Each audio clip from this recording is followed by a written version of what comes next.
وقد قال الله تعالى في كتابه الكريم أعوذ بالله من الشيطان الرجيم بسم الله الرحمن الرحيم والذي بعث في الأميين رسولا منهم يتلو عليهم آياته ويزكيهم ويعلمهم الكتاب والحكمة وإن كانوا من قبل لفي ضلال مبين. وقال تعالى أيضا بسم الله الرحمن الرحيم والمؤمنون والمؤمنات بعضهم أولياء بعض يأمرون بالمعروف وينهون عن المنكر ويقيمون الصلاة ويؤتون الزكاة ويطيعون الله ورسوله أولئك سيرحمهم الله إن الله عزيز حكيم. وقال النبي صلى الله عليه وسلم من يريد الله به خيرا يفقهه في الدين atau kama qala Rasulullah sallallahu alaihi wasallam. Bapak Ibu yang dirahmati Allah, mari kita mengawali majelis kita ini, kita niati bareng-bareng untuk kita niati dan bermohon kepada Allah majelis daripada pertemuan kita ini mengikuti majelis yang telah dicontohkan oleh baginda Rasulullah SAW dengan para sahabat-sahabatnya dan sahabiahnya. Jadi kita niat bareng-bareng dan berharap kepada Allah majelis pertemuan kita seperti majelisnya Rasulullah SAW, sehingga kita akan mendapatkan barokah-barokah manfaat mirip-mirip seperti majelisnya Rasulullah SAW. Itu yang pertama kita niatkan. Kemudian yang kedua, Bapak Ibu yang dirahmati Allah, setengah daripada ciri khas majelisnya Rasulullah adalah majelis bukan sembarang majelis, tapi majelis fikir, majelis perenungan, majelis tafakur, bukan sekedar mendengar pasif yang bicara menggebu-gebu sampai semangat kriketan grodos-grodos sing mirengne ngantuk kabeh wadane ngoten niku. Mboten. Dadi niku mboten kaya wayang. Dualange ngedabrus, penontonnya tekluk-tekluk, mboten, kabeh jalan kabeh. Jadi melek kabeh, semangat kabeh. Jadi semua aktif semua. Karena majelisnya itu majelis fikir. Kalau namanya majelis fikir itu nggak ngantuk. Yang bicara mungkin satu, tapi karena sama-sama berpikir, jadi kita semua jadi nggak ngantuk, fresh kabeh, semangat kabeh, karena hidup semua.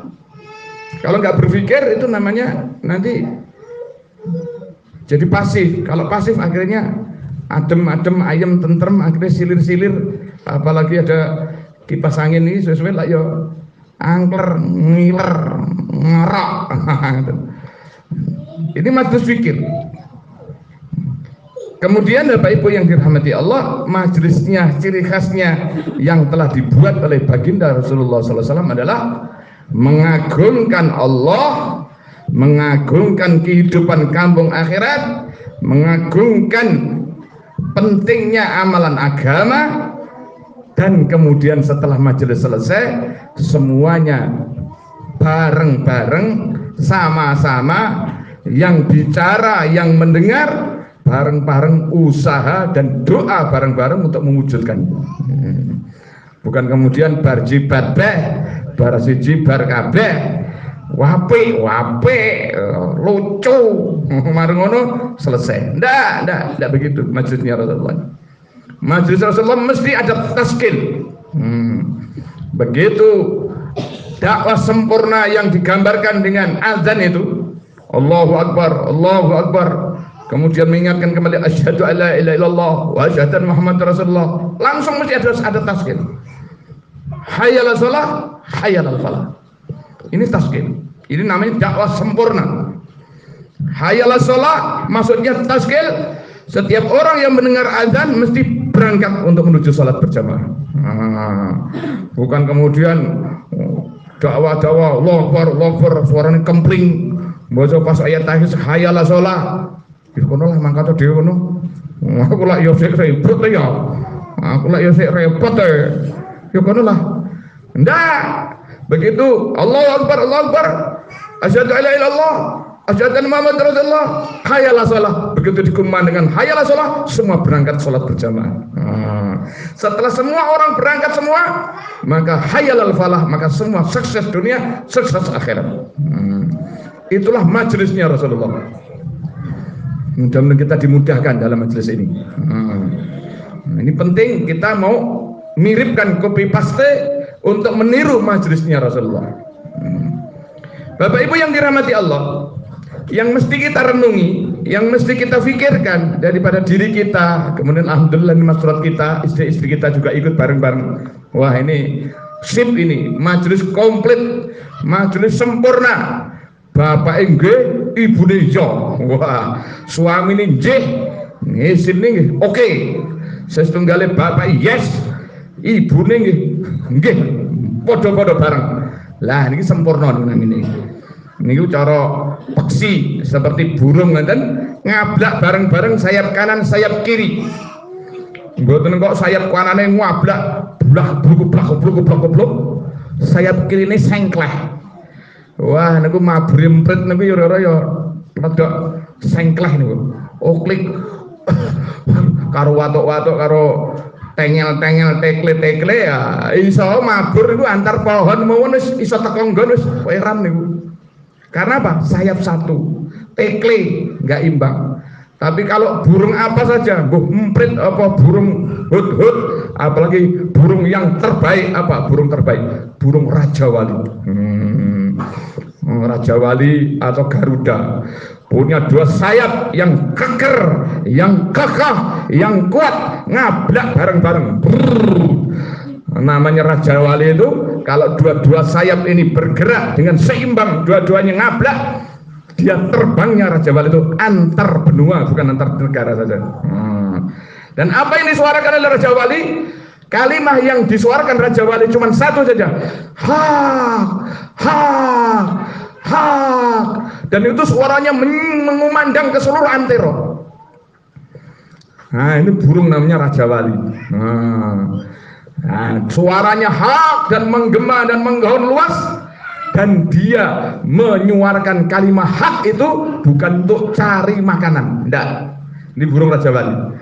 Jadi burung Raja Wali itu kalau terbang dia muter dulu, setelah itu terbang tinggi dan suaranya tinggi sekali dan menggaung kemana-mana, dan di dalam menyuarakan kalimat hak dia tidak mencari makan dari suaranya itu. Kalau dia mencari makannya dia diam malah, dia enggak bersuara, dia menukik tajam ke bumi. Ternyata Raja Wali itu makanannya cuman biji-bijian dan menukik tajam dan tidak bersuara kalau dia cari makan. Nah inilah majelisnya sedikit kurang lebihnya yang telah dibuat oleh majelisnya Rasulullah SAW. Mudah-mudahan majelis kita ini akan diberkahi oleh Allah, diridai Allah, jadi kebaikan yang banyak dunia akhirat, sehingga majelisnya Rasulullah terakhirnya apa? 100% tidak ada yang tercecer, semuanya ahli surga tanpa hisab tanpa azab. Mudah-mudahan majelis kita semuanya 100%, semua yang hadir ini diampuni semuanya, dan semuanya ahli surga tanpa hisab tanpa azab. Bapak Ibu yang dirahmati Allah, kita sedikit berpikir bareng-bareng, monggo. Ini berpikir ini. Jadi kalau berpikir, kalau aktif mesti nggak ngantuk insya Allah. Ketahuilah Bapak Ibu bahwa diri kita ini adalah manusia. Hidup kita di dunia ini cuman sekali, nggak bisa reinkarnasi, itu nggak ada. Reinkarnasi nggak ada. Kalau ada makan nasi ada lah. Reinkarnasi nggak ada. Makan nasi, menghabiskan nasi, ya itu boleh. Hidup kita dunia cuma sekali. Yang kedua, sebenarnya hidup kita di dunia ini untuk yang akan datang itu tidak pasti. Tidak pasti. Jadi apakah besok kita masih hidup? Belum pasti. Hidup kita sekali, untuk yang akan datang itu tidak pasti. Yang pasti itu akhirat. Dan yang ketiga, kita ini cuman sebentar di dunia ini. Iki nek nganggo sistem nganggo bangsa Jogjanan Jawa niku napa niku kados kilat nyamber. Jadi ini jadi umpamanya turi-turi putih nih loh. Lagunya turi-turi putih nih. Niki saking sebentarnya hidup kita di dunia itu seperti kilat menyambar. Sebentar sekali, sekejap sekali. Sekejap sekali. Walaupun mungkin secara umum di dalam memang ada hadisnya. Umurnya umat ini baina siddin wa sab'in, antara 60 sampai 70 tahun. Tetapi kalau dibandingkan akhirat yang satu harinya 1000 tahun, satu hari akhirat itu 1000 tahun, maka pernah saya hitung kalau umur sekitar 70 tahun saja, kita di dunia ini cuman sekitar 1,444 jam saja. Atau dibulatkan, kalau 70, 60, 70 itu dibulatkan, kita ini di dunia cuman 1,5 jam saja. Di dunia yang umur katanya 70 tahun, 60, 70 tahun, cuman 1,5 jam. Jadi umur kita di dunia ini sekali, ini pun tidak pasti, ternyata juga cuman sebentar. Tetapi yang terakhir yang harus kita pikirkan Bapak Ibu yang dirahmati Allah, ini berisiko tinggi. Sekali, sebentar, tidak pasti, tapi ini berisiko tinggi. Resiko hidup kita ini adalah surga selamanya atau neraka selamanya. Ini risiko hidup. Tidak bisa tidak, kita nggak bisa lari daripada opsi pilihan kecuali itu risikonya. Surga selamanya atau neraka selamanya. Kalau sudah namanya surga, oh sudah tidak bisa dibayangkan kenikmatan karunia-karunia Allah, kebahagiaannya, enjoy happy-nya itu nggak bisa dibayangkan. Otak manusia tidak nutut. Mala ainun ra'at wala udhunun sami'at wala khatar ala qalbi bashar. Kenikmatan surga itu mata manusia belum pernah melihat, telinga manusia belum pernah mendengar, bahkan terbersit di dalam hati dan pikiran pun tidak nutut. Saking hebatnya apa yang dibayangkan, apa yang diimajinasikan tentang kemewahan, kebahagiaan, kenikmatan surga, kenyataannya lebih hebat lagi. Ini risiko hidup, dan ini kekal selamanya, karena Allah telah putuskan untuk manusia ini akan dihidupkan di akhirat selamanya. Jadi kalau dapat surga selamanya, kalau surga dan selamanya, tidak ada satu makhluk manusia pun yang paling beruntung kecuali manusia yang masuk surga ini. Faman zuhziha 'anil nari wa udkhilal jannata faqad faz. Orang kok diselamatkan dari neraka kok bisa masuk surga? Jan tenan, untung tenanan, ra iso dibayang nih nguntungi lan bahagia nih. Wong selawase lho nang swarga. Saben-saben wong sitok niku, wa idza ra'aita thamma ra'aita na'ima wa mulkan kabira. Semua ini jadi raja-raja semua, dan raja bukan ecek-ecek, raja besar, mulkan kabira. Satu orang dikasih kerajaan arduas samawati wal ard, seluas langit dan bumi.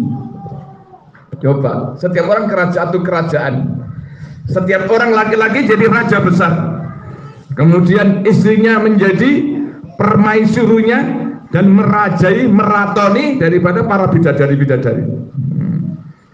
Jadi kalau Bapak Ibu yang hadir di sini diterima Allah, nanti akan bapaknya menjadi raja, istrinya di dunia ini menjadi permaisurinya di surga yang meratoni para bidadari-bidadari di surga. Makanya bapak-bapak itu disebut bahasa Indonesianya suami. Suami itu singkatan surga abadi milik istri. Yang masuk di dalam itu namanya istri. Makanya istri itu singkatan istana suami tempat rahmat ilahi. Surga juga, nama lain aja. Karena sama-sama di dunia satu hati usaha menyempurnakan iman dan amal, sama-sama ahlul iman, ahlul taqwa, maka menjadi surga abadi milik istri selamanya, yang istrinya juga menjadi istana suami tempat rahmat ilahi selamanya di surga bareng-bareng. Tapi kalau ning donya leda-lede kaya tempe brosok, sitok arep metu sing ibune gondeli, "Mas, metu ae to yo, aku kuwi dibagi to yo." Dibayani 2 jam, dibayani 10 menit rasido. Lah seperti ini ya mbuh ning akhirat engko jadi musuh. Saling tuntut menuntut. Naudzubillah min dzalik. Ini perkara besar.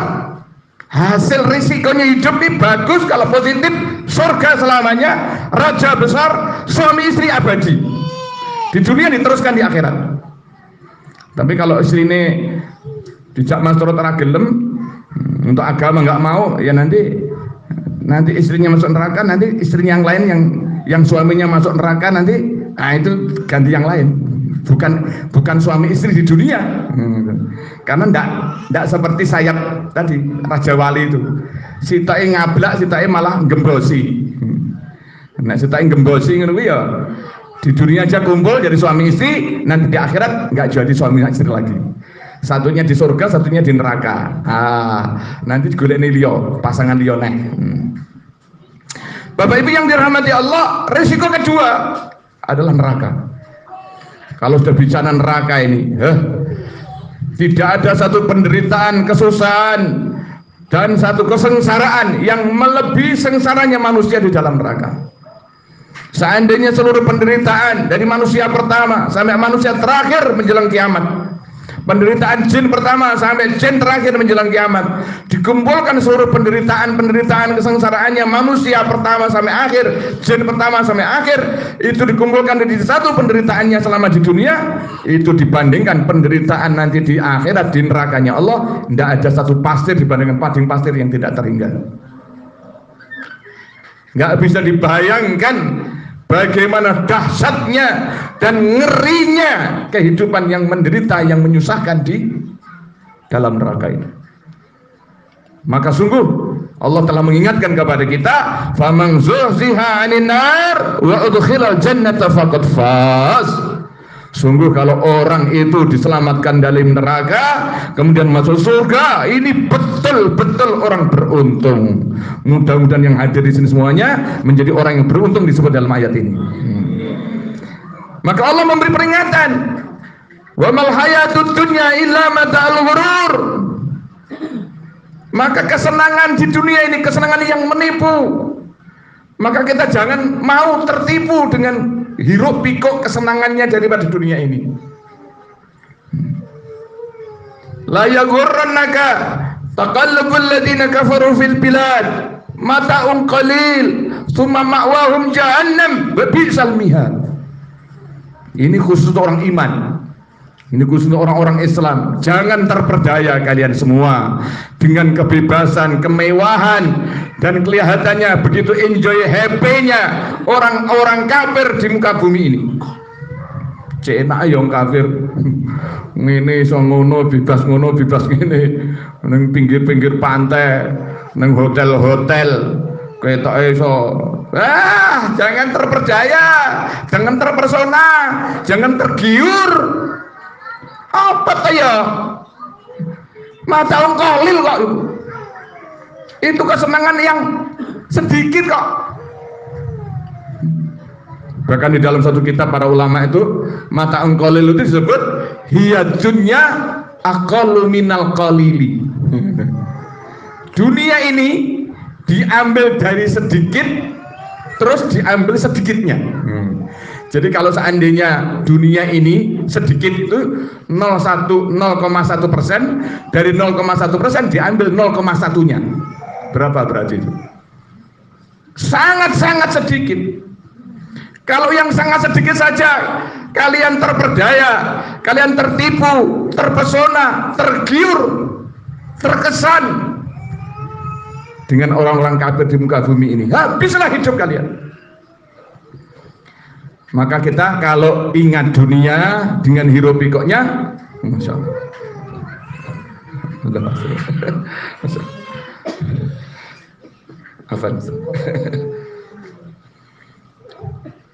Jadi kita jangan tak percaya nasihatnya Allah dalam Al-Quran dengan kehidupan, kemewahan, kesenangan dunia. Karena apa? Ini mata'un qalil. Bahkan diceritakan dalam kitab oleh para ulama, iya dunia aqallu minal qalili. Dari sedikit itu diambil sedikitnya lagi. Sangat-sangat sedikit.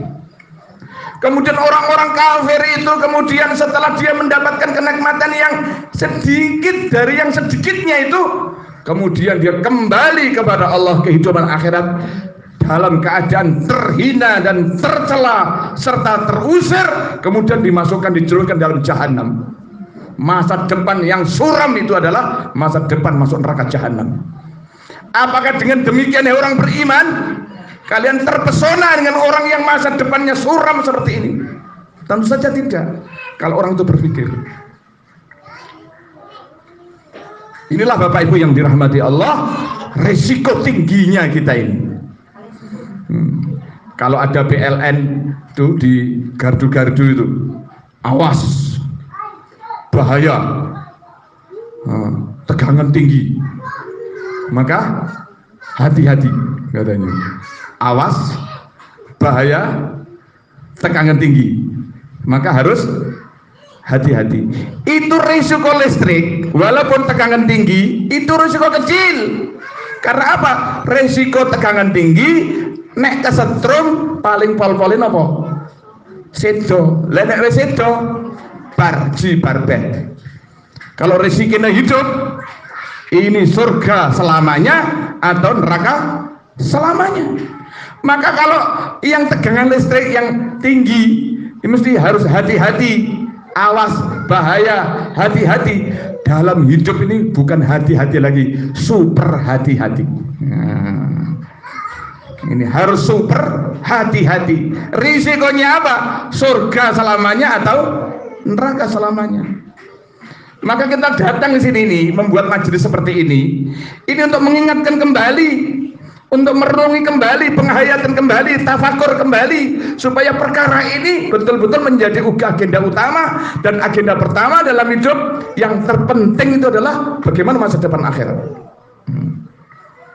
Dunia itu risikonya sangat sedikit dan terbatas, nggak terlalu riskan gitu. Walaupun risiko listrik yang katanya bahaya, tegangan tinggi, maka awas, hati-hati. Itu belum risiko tinggi.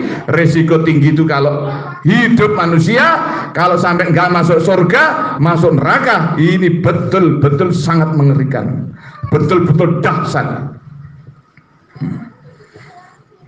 Karena selamanya Bapak Ibu yang dirahmati Allah, atas perkara inilah supaya manusia ini hidupnya selamat dunia akhirat, supaya manusia mendapatkan hidupnya itu ketenangan, ketentraman, kebahagiaan, kemuliaan dunia akhirat. Maka Allah hantar 124.000 Nabi Rasul untuk mengajari manusia ini, untuk membimbing manusia ini, sampai akhirnya datangnya lah junjungan kita Nabi Agung Nabi Muhammad Sallallahu Alaihi Wasallam, yang saat ini dalam bulan ini Rabiul Awal inilah dia lahirkannya Rasulullah Sallallahu Alaihi Wasallam. Maka layaknya kita bersenang dan mesti kita membuat satu maulid atas senang syukurnya kedatangan daripada lahirnya Rasulullah Sallallahu Alaihi Wasallam di bulan ini. Sudah selayaknya sebenarnya dalam bulan ini sebulan penuh, setiap hari setidak-tidaknya dalam setahun sekali itu kita mengadakan maulid Nabi itu full setiap hari dalam bulan ini. Bagaimana? Insya Allah setiap hari dalam sebulan tok mon. Jadi nek sahabat itu, sahabat itu bukan maulid Nabi ini setahun sekali, sebulan sekali, setiap saat maulid Nabi. Mencintai Nabi, mensyukuri Nabi, mendekati Nabi, mencintai, memberi sholawat dan sebagainya, sampailah kepada Nabi akhir zaman dihantar untuk kita, membimbing kita, untuk supaya kita selamat dunia akhirat, bahagia dunia akhirat. Walladzi ba'atsa fil ummiyina rasulan minhum yatlu 'alaihim ayatihi wa yuzakkihim wa yu'allimuhumul kitaba wal hikmah wa in kanu min qablu la fi dhalalin mubin. Bila Allah yang telah mengutus membangkitkan junjungan kita Nabi Agung Nabi Muhammad sallallahu alaihi wasallam untuk umat ini, yatlu alaihim ayatihi, dialah yang mengenalkan kepada umat ini kepada Allah, keagungan Allah, maha perkasanya Allah, mengenalkan umat ini kepada Allah. Allah dia yang mencipta kita, yang memberi rezeki kepada kita. Wa yuzakkihim, yang membersihkan hati-hati mereka, hati supaya bersih. Ini ada program namanya amalan kalau yatlu alaihim ayatihi, ini kata para ulama dakwah iman yakin, mengenalkan hamba kepada sang Khalik. Terus kemudian wa yuzakkihim, amalan tazkiyah, tazkiyatun nufus. Dengan apa supaya membersihkan hati-hati manusia ini? Dengan amalan-amalan zikir, ibadah dan khidmah.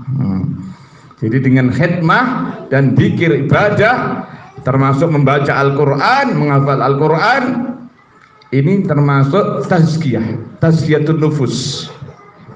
Kemudian wa yu'allimuhumul kitaba wal hikmah, Nabi mengajarkan, membacakan ayat-ayat Al-Quran, ayatnya Allah dan hadis-hadis Nabi.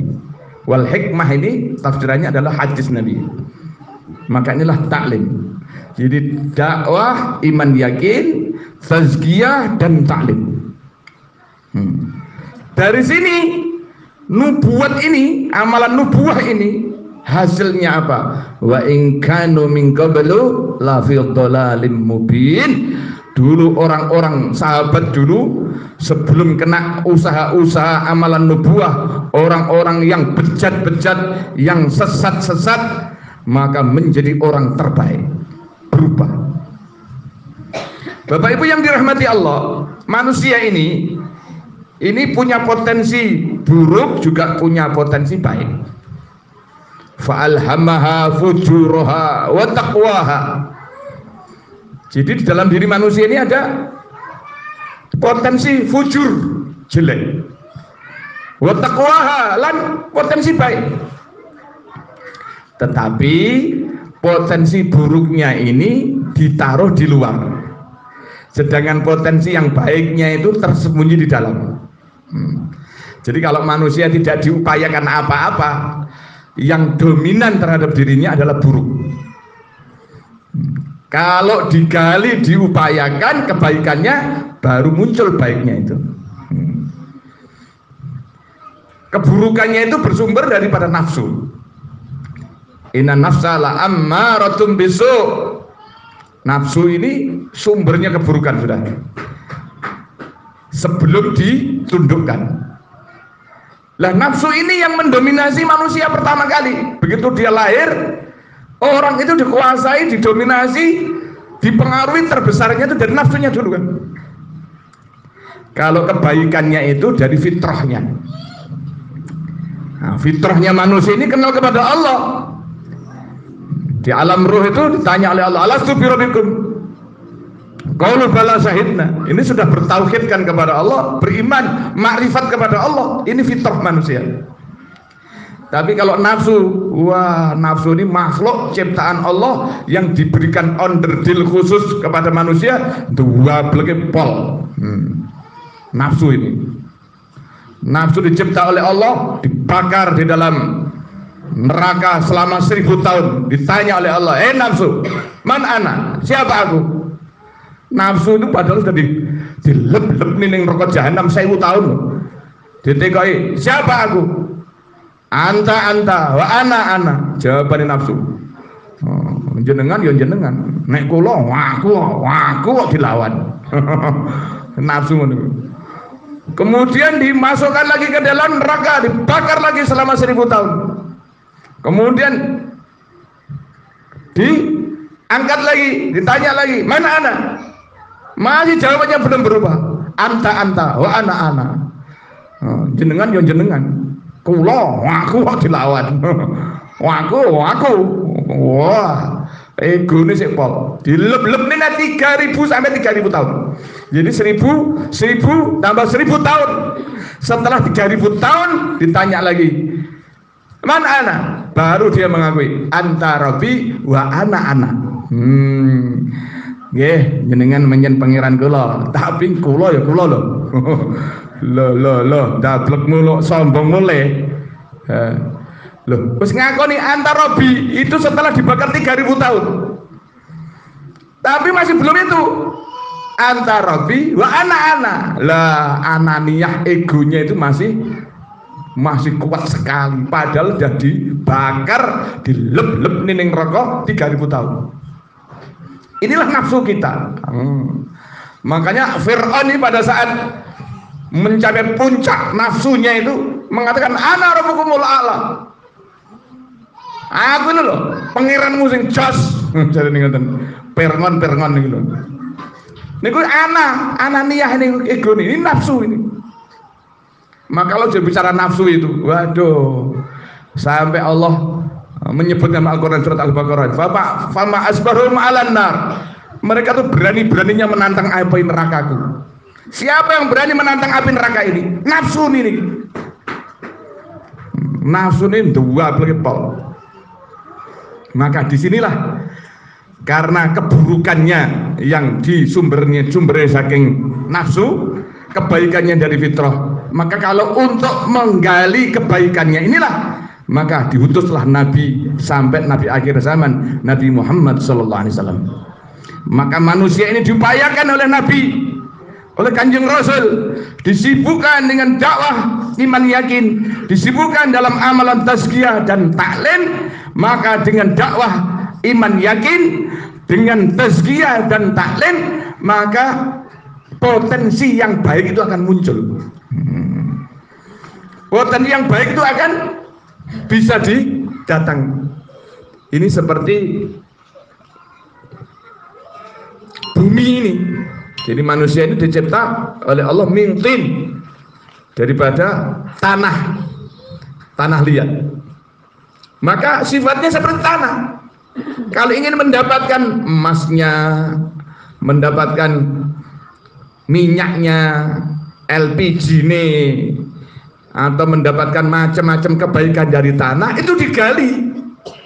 Karena dia tersembunyi di dalam. Mendapatkan air juga digali itu. Airnya bukan kok di permukaan, enggak. Dia berada di dalam. Setelah digali, muncullah air, muncullah daripada emas, munculnya macam-macam potensi-potensi daripada tanah ini. Tapi kalau dibiarkan saja, tanah itu ya becek, kotor, menjijikan, jorok. Ning jaba-jaba ini nggon cacing, sing di luar-luar itu nggon ula, nggon kala jengking.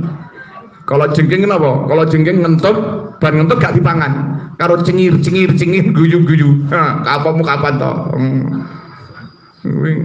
Jan nyekmi.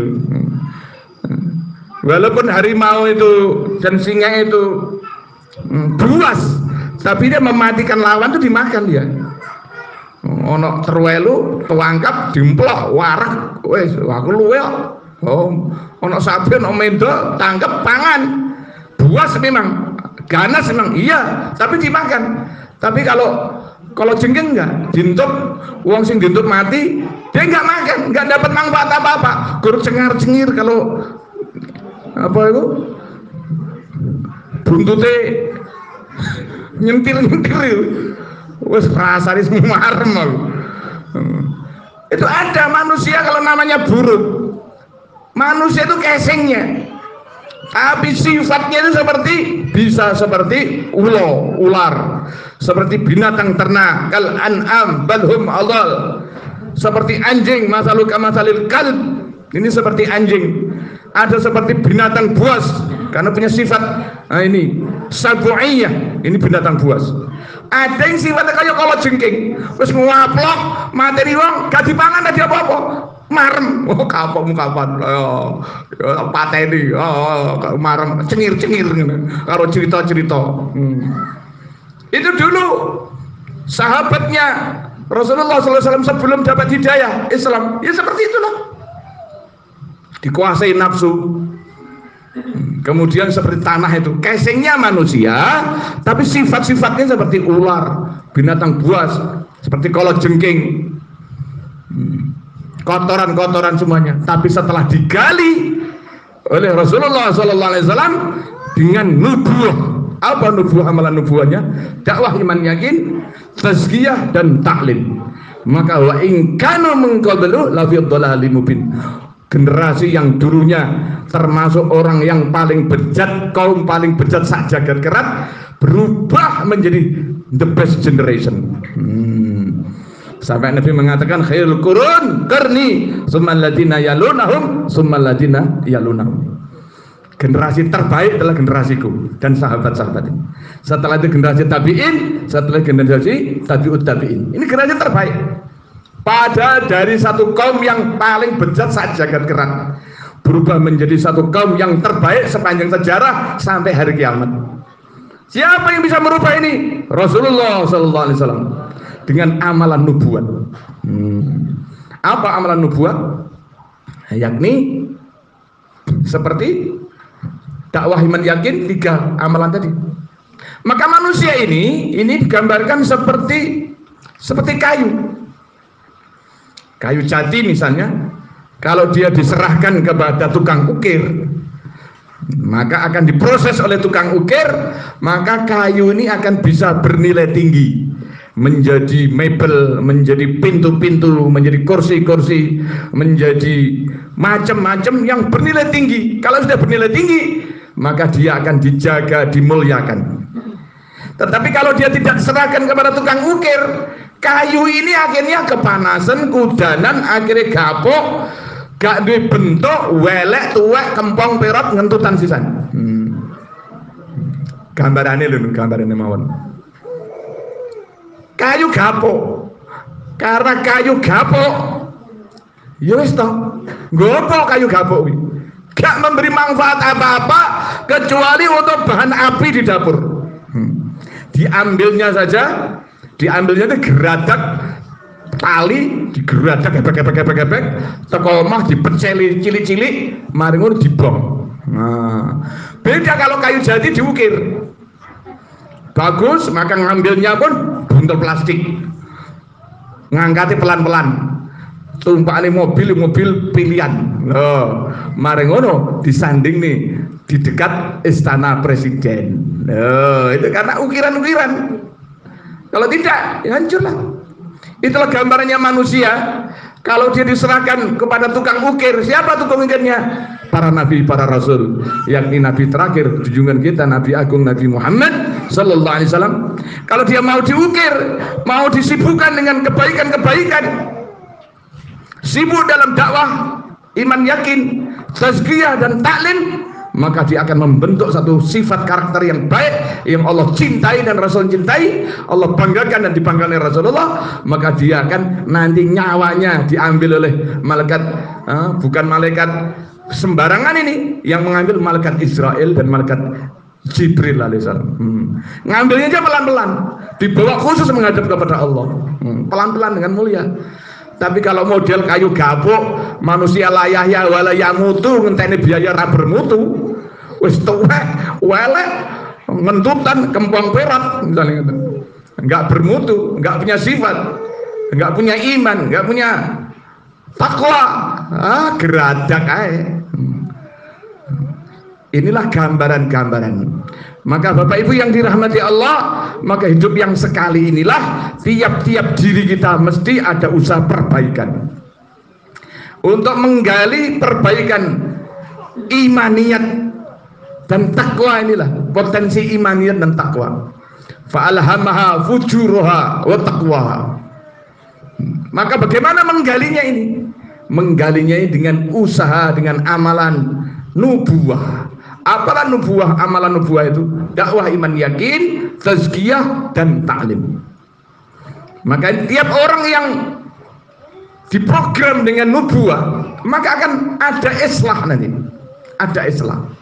Yang tidak mau diprogram dengan nubuwah, maka tidak ada islah. Kalau tidak ada islah, ya seperti tanah.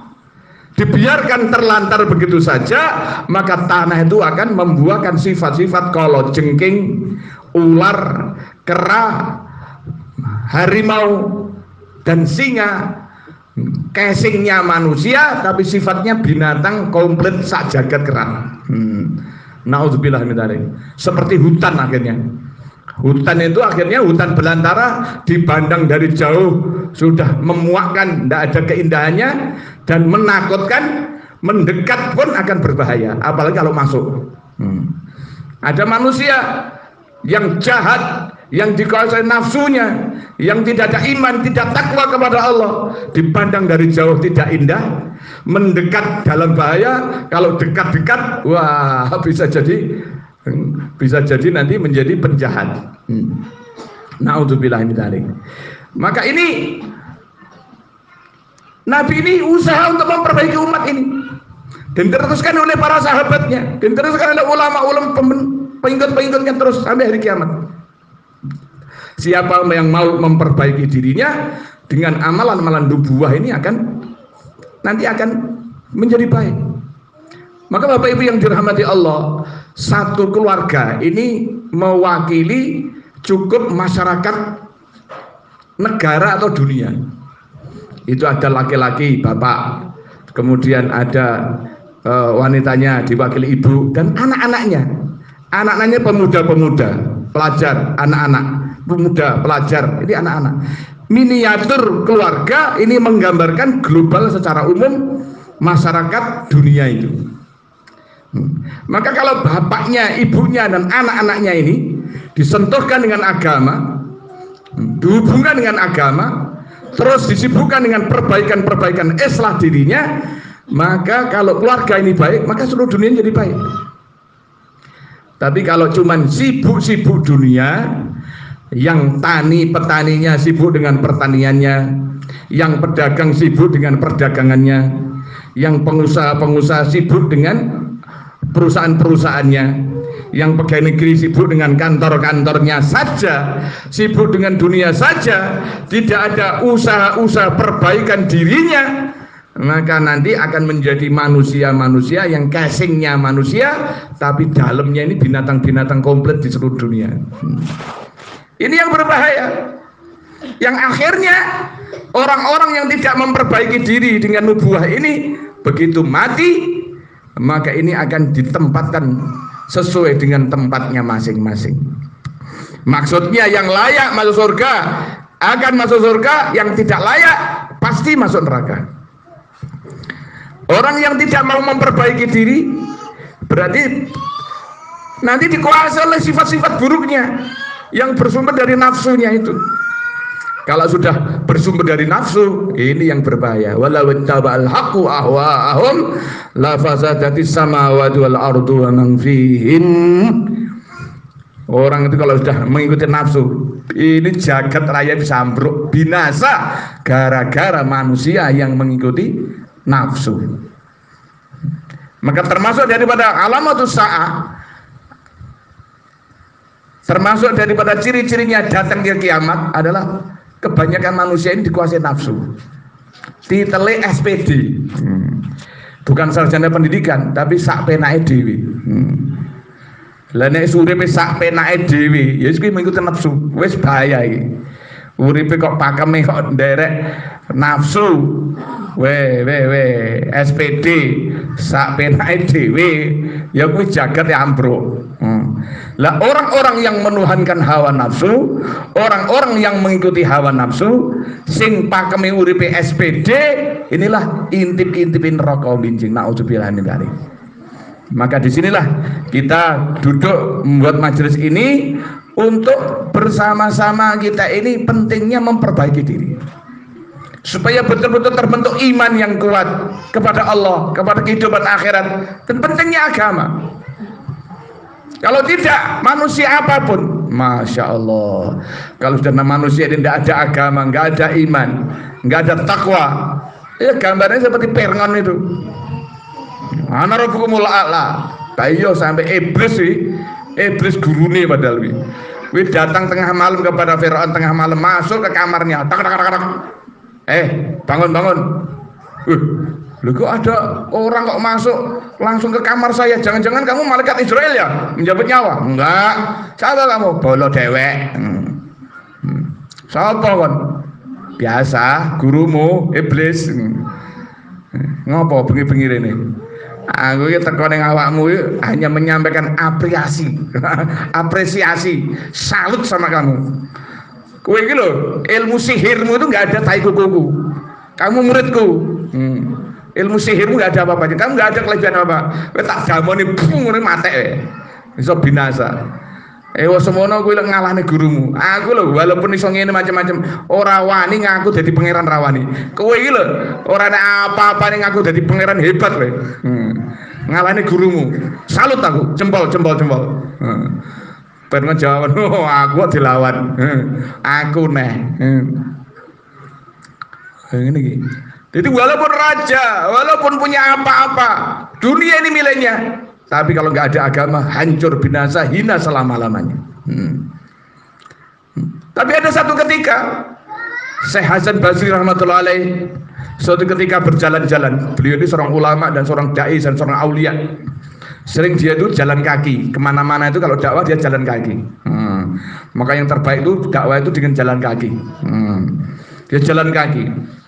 Suatu ketika di pinggir jalan ada orang dalam keadaan dia buta, kemudian lumpuh dan kena sakit lepra. Lepra itu lebih berbahaya daripada corona. Lepra itu mereteli ini loh, mereteli. Tulang-tulangnya itu bisa mereteli dan itu menular. Dia buta, lumpuh bisa. Masya Allah, hidupnya menggantungkan belas kasihnya orang lain. Kalau orang lain pun kalau misalnya memberi bantuan harus berupa makanan instan dan harus dimasukkan ke mulutnya. Kalau tidak dimasukkan mulutnya dia nggak ngerti. Kasih uang dolar, orang roh dolar apa? Wi kertas apa? Buta. Dikasih apa itu makanan getuk minyak, getuk apa? Oh minyak gitu. Kalau dia dikasih kilo minyak Pak, lagi minyaknya lumpuh, nggak bisa makan dia, lumpuh tangannya total nggak bisa apa-apa. Jadi kalau memberi bantuan langsung ke mulutnya, baru dikunyah. Di pinggir jalan, kepanasan, kehujanan, kalau tidak ada yang menolong, kemana hujan. Tapi walaupun demikian dia itu selalu berzikir kepada Allah. Alhamdulillah, Alhamdulillah ya Allah, Alhamdulillah, bersyukur kepada Engkau ya Allah, Engkau telah memberikan karunia besar kepada saya. Itu zikirnya begitu aja. Alhamdulillah, Engkau telah banyak memberikan kurnia besar kepada saya ya Allah. Alhamdulillah, Alhamdulillah, Engkau telah berikan kurnia besar kepada saya ya Allah. Alhamdulillah, Engkau telah berikan karunia agung kepada saya ya Allah. Ini kebetulan ada Pak Agung ini. Alhamdulillah.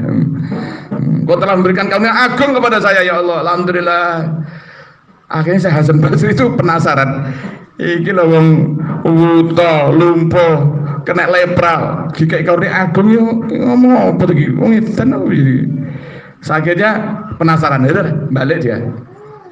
Balik mau salam, akan salam. Langsung dijawab oleh orang tadi. Waalaikumsalam warahmatullahi wabarakatuh. Ya Syekh Hasan Basri. Loh jenengan kok kenal? Loh jenengan kan wuta. Nggih. Lho kok jenengan kok kenal kali kula? Nggih, sirene. Lho kula dereng salam jenengan pun nyambut jawab salame. Terus kena jenengan kenal kula. Lho kula niki sing melek mun mboten kenal jenengan. Jenengan wutok kenal kali kula. Napa jawabane? Sejak saya kenal kepada Allah, maka Allah mengenalkan orang-orang hamba-hambanya kepada saya. Awal dia melek tapi rapati kenal karo Gusti Allah, akhir gak pati kenal karo kanca-kancane. Wah ya metu 3 dina ya ajak-ajak. Nah ya taklim ya Mas Surat ya gak diajak-ajak kancane. Masya Allah, begitu ya. Enggak, saya mau tanya nih. Nah, Syekh Hasan Basri itu akhirnya jenengan ini lo keajak nih ngatain ini kok wirid dari jenengan kok syukur atas karunia besar, karunia agung kepada saya. Karunia apa? Ora ndek apa-apa lho, bojo yo ora duwe, anak apa neh. Rabi ora payu gitu. Omah ora duwe, kendaraan ya pletuk yo ora duwe. Duwe yo ora gablek. Makanya menggantungkan ke saya belas kasih orang lain, kamu sendiri buta, lumpuh lagi dan lepra. Karena apa?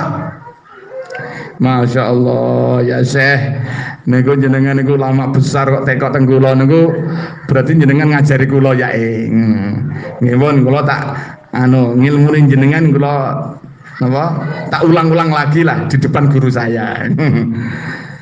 Jenengan ngetot to saya ini hidupnya saya itu di dunia seperti ini, sudah nggak dapat apa-apa dunia ini. Sehat titik aja enggak, harta juga enggak, keluarga enggak punya, enggak ada. Hidup saya seperti ini. Coba kalau seandainya saya seperti ini tidak ada agama, kalau seandainya saya tidak diberi nikmat iman Islam, seandainya saya tidak diberi nikmat agama Islam kepada diri saya, maka di dunia sudah sengsara seperti ini. Kalau saya mati dibuang ning neraka, dibuang ning neraka. Jadi inti neraka selamanya. Apakah enggak jasad hidup saya ini kalau seperti ini? Mengerikan itu. Tapi karena Allah Subhanahu wa taala memberikan nikmat yang agung berupa iman Islam, berupa agama, berupa daripada takwa ini kepada saya, maka dengan agama ini saya bisa bersabar. Saya dalam keadaan begini saya bisa menikmati hidup saya, walaupun seperti ini saya bisa diberi sabar dan saya bisa menikmati hidup saya walaupun seperti ini. Dan saya punya harapan kalau saya tak istiqomah seperti ini, saya mati pasti akan dapat surga. Bukankah ini nikmat besar ya Syekh? Bukankah ini nikmat besar? Ini bukankah nikmat agung? Akhirnya Syekh Hasan Basri seperti bangun tidur. Ya Allah, astagfirullah. Betul. Engkau betul. Nikmat yang agung ternyata nikmat apa? Iman Islam. Nikmat yang besar itu nikmat apa?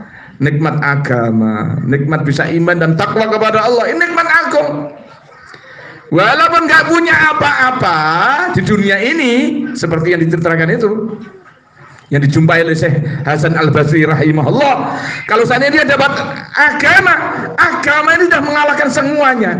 Masya Allah. Kalau mati dia jadi ahli surga, jadi raja besar. Coba seperti Fir'aun, seolah-olah punya apa-apa, tapi nggak punya satu aja, nggak punya agama, hilang segala-galanya. Masya Allah, betul firman-Nya Allah dalam hadis qudsi, man wajadani wajada kulla syai' wa man waqadani waqada kulla syai'. Siapa yang mendapatkan aku, kata Allah, maka dia mendapatkan segala-galanya. Siapa yang kehilangan aku, Allah, maka dia kehilangan segala-galanya. Maka inilah agama ini segala-galanya. Allah ini segala-galanya untuk kita ini. Ini perkara yang paling penting yang mesti kita tanamkan diri kita. Istri-istri kita, kok istri-istri kita itu maksudnya istrinya banyak yang hadir bapak-bapak ini maksudnya. Oh, jangan dikira istri-istri kita terus istrinya banyak, ya boleh juga, nggak apa-apa. Itu juga sunnah juga kok. Dan anak-anak kita, bahwa agama ini segala-galanya. Nah, itulah. Walaupun apalagi sudah dikasih buta juga kagak, lumpuh kagak, lepra juga kagak, corona juga kagak, sehat-sehat walafiat, dikasih nikmat agama, kok gak bersyukur? Oh nemen wisan.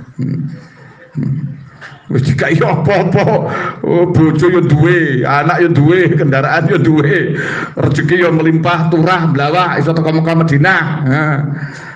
Mari ngono dikai iman, dikai Islam, dikai takwa. Walalahabi kok gak syukur pol kenemenene pol ndableke pol.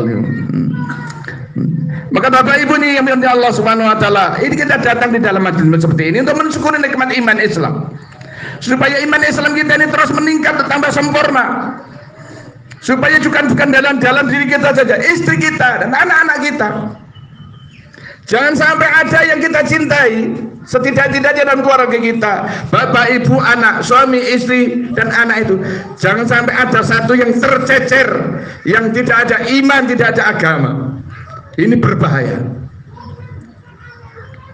Kita bisa jadi nanti kalau satu saja dari keluarga kita kok sampai masuk neraka, ini sangat berbahaya. Kita akan bertanggung jawab.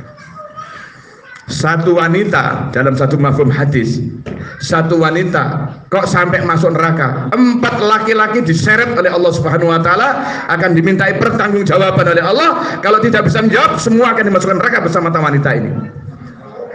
Siapa laki-laki itu? Yang pertama, bapaknya. Yang kedua suaminya.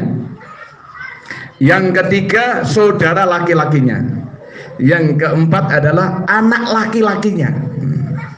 Jadi anak laki-laki, saudara laki-laki, saudara kandung, suami dan bapaknya, 4 jenis laki-laki ini bertanggung jawab atas wanita satu. Tentang agamanya ini. Maka kita ajak istri-istri kita, wanita-wanita kita ini dalam kegiatan-kegiatan agama.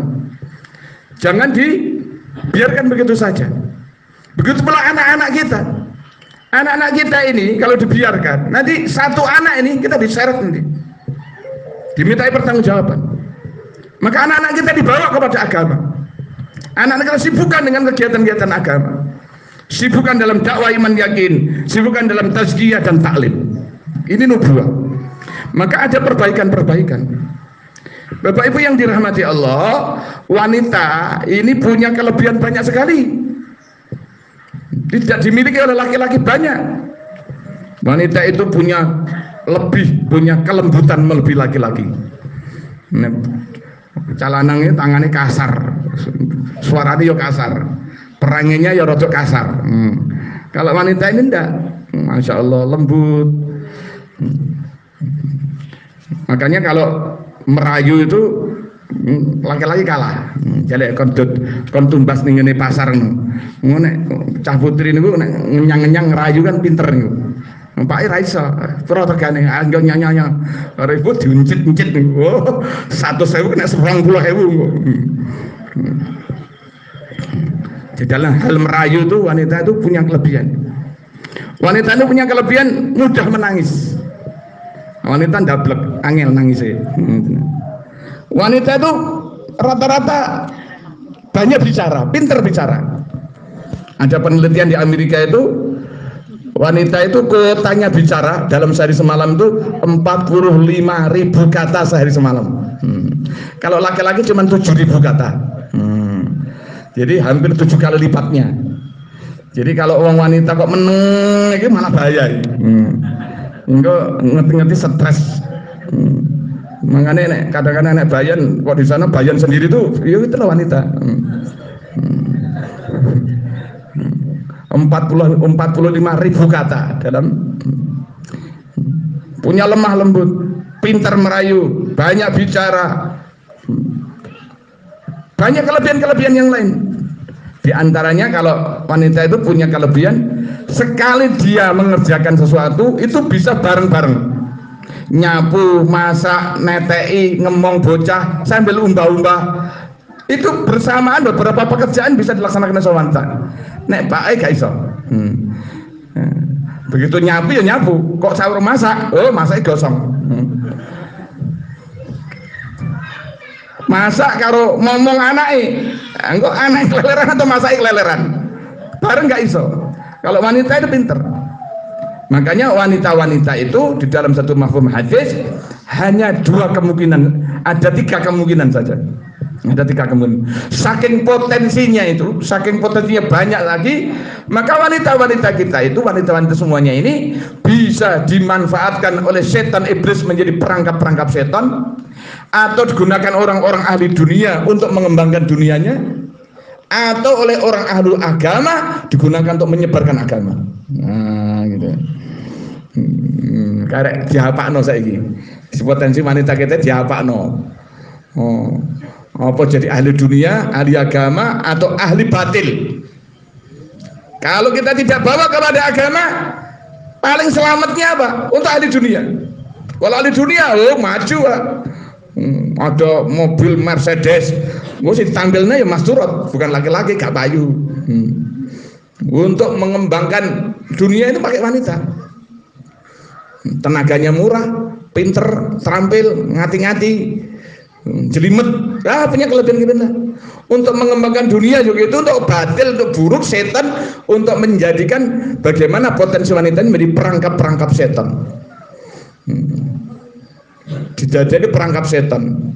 Nah, sedangkan wanita itu mesti menarik, apa saja menarik. Maka seluruh wanita apa saja itu jadi aurat. Sampai sandalnya itu aurat. Padahal sudah lepas dari badannya, sandal jadi aurat. Suaranya aurat.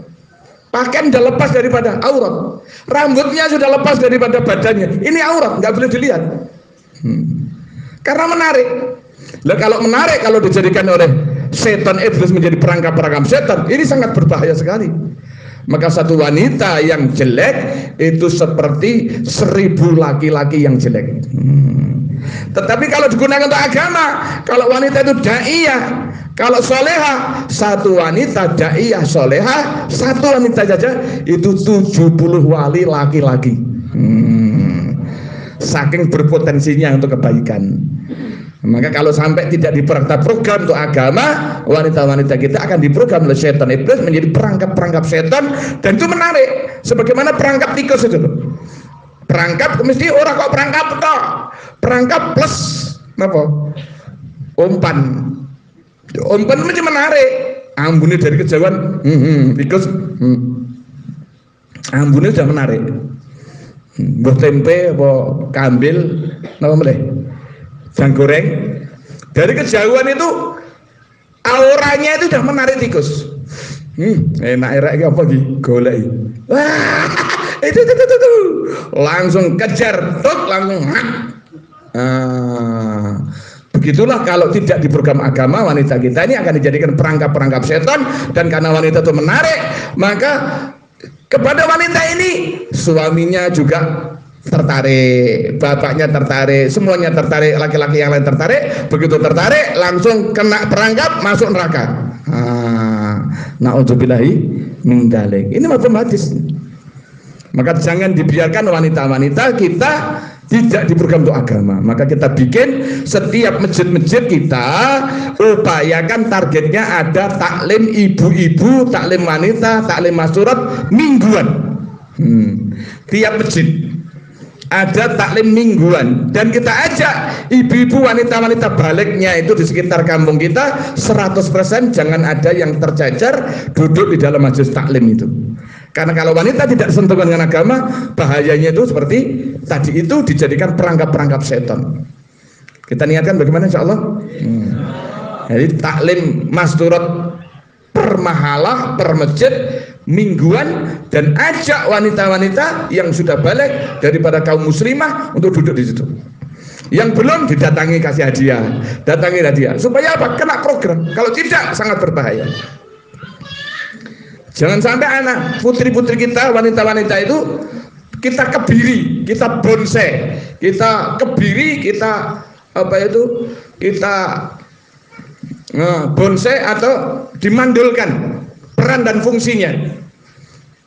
Jangan sampai wanita-wanita kita ini pokoknya selunduk atau dek asing meneng kowe kosar kasur, dopar dapur, sumar-sumur, mocak macak, mosak masak, dan monak mana.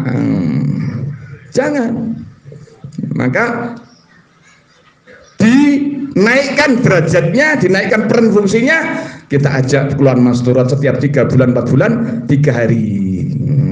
Setiap tahunnya kita ajak 15 hari. Setiap 3 tahunnya kita ajak 4 bulan, 40 hari masturat. Dan kita ajak ke luar negeri bersama kita 2 bulan, nanti keliling dunia. Sehingga wanita-wanita kita ini dengan tangisannya akan menggoncangkan narasnya Allah. Karena doanya wanita itu 70 wali laki-laki, 70 wali satu saja sekalian damoni langsung mandi, 70 wali damoni, oh gawat nih. Makanya bapak-bapak yang punya istri yang istiqomah masturat, istiqomah taklim, gitu membaca Al-Quran setiap 1 juznya setiap hari. Wanita-wanita yang istrinya kok solehah daiyah, cok macam-macam kan. Oh, gue disedak nih kualat jadi jambu mete gitu. Nah arep masna wa sholata wa ruba kudu minta izin. Lho enggak enak aturane kuwi minta izin. Ya ora enak aturane tapi akhlake ya apik ngono to ya. Engko nek disedakne kualat piye? Nah itu apa itu? Jangan main-main. Dalam keluarganya Sayyidina Ali, masalah-masalah apa saja dalam keluarga Sayyidina Ali yang menyelesaikan itu istrinya Sayyidatina Fatimah. Suatu ketika Sayyidina Ali itu dihutang lilit hutang oleh orang Yahudi. Biasa orang Yahudi itu biasanya nyekak seter lah kepada orang-orang Islam, termasuk Bilal itu sering disekak seter. Bilal, aku tuh duit nganggur, ayo mbak utang ye. Mau ngono, setelah utang nanti ditakin mendadak, maunya mau jadi budak. Itu kerjaannya Yahudi di zaman itu. Termasuk Sayyidina Ali. Ali, aku tuh duit nganggur, mbak utang ye. Oke. Loh, sudah punya hutang, tahu tuh ditagih. Ali, hari ini harus kamu sahur utangnya sampai saya batasi matahari terbenam. Kalau terlambat, kamu nanti jadi budak saya. Menurut Yahudi biasanya untuk kerjaan ini, ngerjain orang-orang Islam. Betul, suatu ketika nggak ngira, husnudzon kepada orang Yahudi, utang baru ditagih. Waktunya mepet, hutangnya banyak. Bagaimana? Yang menyelesaikan istrinya dengan apa? Sholat 2 rakaat, doa kepada Allah, dan dengan tangisannya itu Sayyidatina Fatimah radhiyallahu anha. Sholat 3 rakaat, kemudian doa, nangis, maka tetesan air mata Sayyidatina Fatimah ditampung dalam tangannya yang mulia menjadi intan berlian. Ini doanya wanita, ini doanya laki-laki gak iso ini. Gak pate iso nih, nyulap bongso ini iso. Tapi kalau wanita bisa, masya Allah. Sebagaimana Sayyidatina keluarga Nabi Zakaria alaihissalam bersama-sama doa dengan istrinya, sudah sepuh, nggak mungkin dapat anak. Karena doanya Nabi Zakaria plus istrinya, akhirnya walaupun sepuh punya anak Nabi Yahya alaihissalam. Jadi yang bikin geger nih langit ngaras goncang biasanya doanya wanita ya. Begitu langsung Sayyidatina Arwah itu menjadi intan berlian. Setelah jadi intan berlian, maka dijual di sahur nih. Itu pun karena proses cukup panjang, terlambat itu. Pas di sahurnya Yahudi utangku gitu, ditolak oleh Yahudi. Matahari sudah tenggelam, telat expired. Kadalu warso, gak iso, saya jadi budak. Maroneh dengan Sayyidatina Fatimah, telat expired niku betul putih. Kadalu warso, tenang, punya Allah. Doa lagi, ya Allah, engkau yang menerbitkan matahari, engkau yang menenggelamkan matahari, engkau yang memenjalankan matahari, aku minta geret antret, mundur dulu, jangan ditenggelamkan itu. Maka Allah nggak jadi tenggelamkan, juntur lagi nggak jadi tenggelam. Setelah lu ketemu matahari, lo ngerti nggak lo? Seringnya kita tahu, oh iya udah beres. Wanita kita ini kalau kita jaga, menjadi kita ajak untuk masyurah dan sebagainya untuk kegiatan agama, maka doanya 70 wali laki-laki.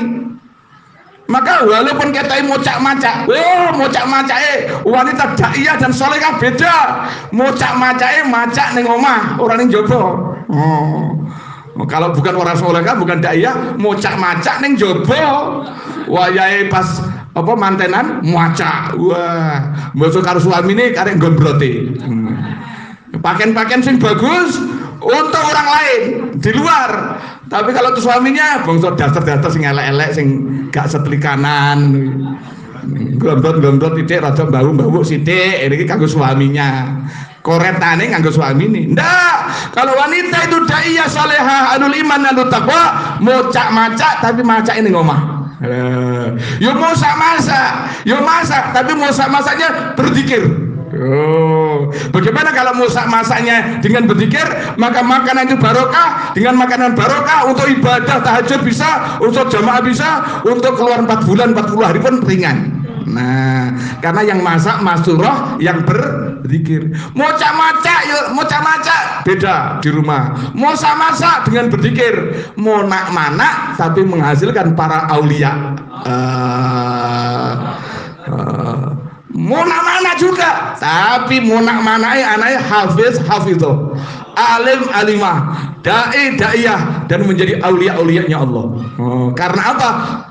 Ibunya ini gak sembarangan. Saya kira jadi ibu bojo sing sembarangan apa sing murahan. Nek gak sembarangan, sing hebat, sing dongane 70 wali, ajak masyurah. 3 hari, 40 hari, 4 bulan, 15 hari. Dudukkan dalam majelis taklim. Terus lagi, buat amalan banyak, ini ceritanya banyak. Ini banyak. Maka disibukkan wanita-wanita. Ojo gur mocak-macak tok, masak-masak nok tok, monak-manak tok, kusar kasur, sumar sumur, duparda pur tok. Lha sing elek tok niku. Lha engko nek Istri kula mungkin nek pointer engko atek nek ngerti piye no. Ngerti soalnya bangsa masak itu bukan tugasnya istri. Loh, ini kalau ditulis. Masak ini bukan tugasnya istri, itu tugasnya suami. Mencuci, memasak, menyapu itu tugasnya suami bukan istri. Sampai netei apa anak itu kecil itu memberikan ASI, tugasnya suami itu. Makanya dinisbatkan anak itu anaknya suami. Binti mat konteng atau delgembung ngono. Jadi rumah tangga itu tugasnya suami. Lah kon istri saya kalau pinter ngalim akhirnya gak gelem nyapu, gak gelem lho itu tugas suami ya. Iki piye? Nggak, jangan khawatir. Istri-istri kita kalau solehah, walaupun itu tugas suami, tapi istri akan sodakoh. Nah, sodakoh untuk membantu mencuci, memasak, untuk ini semuanya sebagai sodakoh, dan suaminya berterima kasih. Ojo perintah-perintah kayak bosok, bosok. Gawene kopi, bosok aja nih. Cuci pakaian. Setrika. Kayak bosok gitu, bosok. Enggak, kalau suami tahu ini tugasnya suami, kemudian istrinya itu membantu sifatnya sodakoh, maka suaminya bergembira dan terima kasih, padahal tugas saya, sehingga suami sangat menghormati dan menjunjung tinggi harkat-harkat dan harga diri wanita. Wanita pun juga takdim taslim kepada suaminya karena Allah, sama-sama karena Allah. Lah itu namanya sakinah mawaddah warahmah. Ora kok kaya anak itu bos, perintah. Padahal itu tugas suami, bukan tugas istri. Ndak sampai kepada merawat anaknya, memberi ASI, minuman itu. Lho sing anu kono ya. Aku pakai kan duwe to. Sing duwe ASI kan cuma ibu. Iya, tapi tugasnya memberi minum itu adalah suaminya. Lah ibunya itu sedekah memberi asinya ini dalam duit asi yang kok disedekahne ta ya. Nah, seorang istri yang solehah nanti akan tidak bakhil, akan memberikan sedekah banyak kepada suaminya. Suaminya juga GR, bosok, perintah-perintah. Enggak, matur suwun.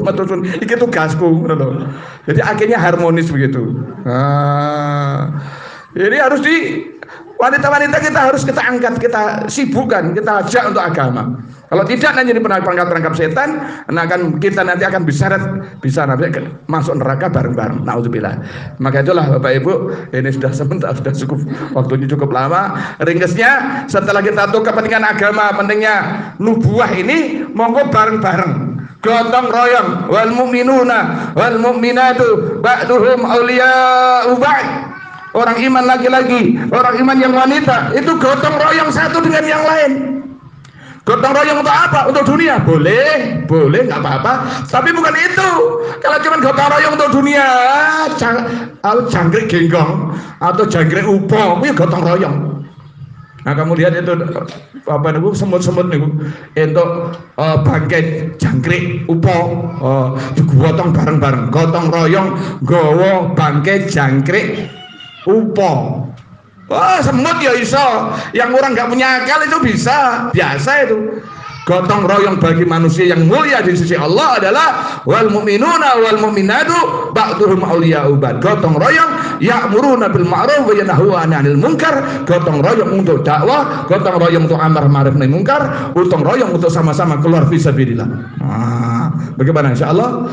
Wanita yang mendorong suaminya keluar di jalan Allah, maka wanitanya akan masuk ke 500 tahun mendahului suaminya. Nanti akan dipaisi selama 500 tahun. Setelah itu, setelah sudah dipaisi 500 tahun, suaminya masih dihisab, sebenarnya diistiqbali. Begitu masuk, dibukakan pintu surga, istrinya di depan, maka dia terkesima 40 tahun. Nah, lo bojoku ta? Melolo sampai 40 tahun. Nah, setelah itu digandeng masuk surga bareng-bareng. Masya Allah, didukung oleh suaminya, oleh istrinya juga gitu. Saatnya malam Jumat misalnya, kalau malam Sabtu Jari, malam maka saatnya jalo 1, jalo 2 untuk masjid Jumat jamaah, didukung oleh istrinya. Tahajud pun dibangunkan, saling mendukung untuk ibadah maupun dakwah. Sama-sama, suami istri, istri suami. Makanya suami singkatan surga abadi milik istri, istri istana suami tempat rahmat ilahi. Saling dukung mendukung menuju surganya Allah, menuju ridha Allah. Untuk urusan apa? Urusan dakwah, terus kemudian untuk urusan ibadah, dan untuk seluruh urusan untuk agama secara keseluruhan, untuk kebaikan. Ta'awanu 'alal birri wat taqwa, gitu. Jangan dinggurnian istri-istri kita. Jangan kita dolimi istri-istri kita. Hanya kalau malam dijadikan apa? Kalau malam dijadikan kuda, nggutung unggangan tok, nek awan didadekne babu-babu nih tok. Bosok kuwi bosok. Maka jangan kita dolimi istri kita, kita muliakan, kita ajak untuk agama. Bagaimana? Insyaallah. Nah, nanti kalau istri kita ini paham agama, sibuk agama, anak-anak kita itu nanti menjadi orang-orang baik. Kita ini kan bagian menteri luar negeri, seksi intak-intik njobo mawon, nggak banyak di rumah. Yang banyak ya istilahnya bagian glidik lah kayak gini. Makanya disebut bapak. Bapak itu apa toh? Bapak itu budi daya anak putu antuk kamulyan. Ning jenenge bapak budidaya anak putu antuk kamulyan. Sing budidaya sing glidik iki bae. Nek ibu idaman bebudi utama, urusan pendidikan, urusan akhlak, urusan iman, takwa, ini yang banyak berpengaruh adalah ibunya. Lah nek ibune gak paham agama, anake dadi apa? Ledane dhewe tempe bosok, lenggung kaya kok beluk. Apa kuwi? Oh tibae mbok ya ora paham. Mbok ya ora paham, anake ya lolak-lolok kaya kok beluk. Maka ibunya harus dipahamkan agama. Enggak cukup bapaknya toh. Bapaknya ya ibunya, nanti anaknya kena semua. Nanti kalau anaknya kena semua, maka nanti dalam rahimnya ibu-ibu yang ahlul iman dan taqwa muncul wali-wali besar, muncul ulama-ulama besar, muncul hafiz-hafidah, muncul alim dan alimah, muncul dai-daiyah. Dari rahim siapa itu? Rahim masrur yang ahlul iman ahlul taqwa. Rahim wanita yang soleha dan daiyah, yang dia doa 70 kali laki-laki. Lah nek modele mbok entole gelombrotan ngono ya serajos. Makanya kita ajak istri kita untuk fisabilillah sama-sama. Insyaallah. Nah, selepas ini nanti kita bisa tafsir satu yang lain. Mudah-mudahan nanti kita setelah dalam majelis ini kita semua mendapat ampunan Allah dan ada peningkatan agama baik untuk ibadah dan untuk dakwah. Allahumma shalli ala sayyidina Muhammad alhamdulillah rabbil alamin rabbana hab lana min azwajina wa dhurriyyatina qurrata a'yun waj'alna lil muttaqina imama. Ya Allah, berkailah rumah kami, berkailah rumah tangga kami, berkailah ya Allah anak turun kami, berkailah rezeki kami, berkailah umur kami, berkailah langkah-langkah kami ya Allah. Ya syukurlah kami untuk agamamu ya Allah, jadikan kami asbab hidayah kepada umat seluruh alam ya Allah. Rabbana atina fid dunya hasanatan wa fil akhirati hasanatan wa qina adzabannar. Kepada kami Engkau kurniakan kepada Rasulullah SAW dan para sahabat, kurniakan kepada kami dan kepada umat ini ya Allah. Keburukan-keburukan yang Kau jauhkan dari Rasulullah SAW dan para sahabatnya dan orang Kau kasih dan Kau ridhai, keburukan Kau jauhkan dari kami, keluarga kami dan umat ini ya Allah. Rabbana atina fid dunya hasanatan wa fil akhirati hasanatan wa qina adzabannar. Sallallahu alaihi sayyidina Muhammadin nabiyyi wa ala alihi wa sahbihi wa baraka wasallam. Walhamdulillahirabbil alamin. Alhamdulillah.